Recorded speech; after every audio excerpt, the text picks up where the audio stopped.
সন্ধিয়া টাইম পাছ কৰাতকৈ ভাবিলোঁ এখন ছবি আঁকো আৰু এখন ৰেফাৰেঞ্চ ফটো ওলাই ল'লোঁ।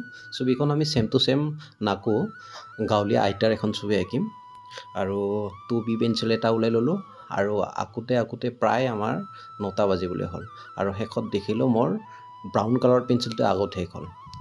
পেঞ্চিলটো ইমান দামী পেঞ্চিল নাছিল, ডমছ কালাৰৰ 120 ৰুপিছৰ আছিল। আৰু পুৱা অফিচ যাবলৈ হ'ল। পুৱা অফিচ যাবলৈ ওলালোঁ আমাৰ অজিতাৰ লগত, পিছে মংগল আৰু আহি দেখিলোঁ বাইদেউ আগত উপস্থিত হৈছে আৰু অফিচলৈ সোমাই দেখিলোঁ টেবুলৰ তলত আমাৰ বগীতৰা সময় আছে। আৰু আপোনালোকেতো জানেই চৰকাৰী কাৰ্যালয়ত ছাগলীগুৰুৰ আড্ডা চলে আৰু বগীতৰাই ৰাতিপুৱা ৰাতি গুড মৰ্ণিং দি দিলে মোক। অফিচৰ পৰা প্ৰায় ৰুম আহি পাওঁতে 5টা বাজিলে আৰু আহিয়ে মোৰ আধৰুৱা ছবিখন সম্পূৰ্ণ কৰাত লাগি গ'লোঁ আৰু সম্পূৰ্ণ হৈ উঠিল মোৰ আইতাৰ ছবিখন। কেনেকুৱা লাগিলে লাইক কমেণ্ট আৰু শ্বেয়াৰ কৰিবলৈ নাপাহৰিব।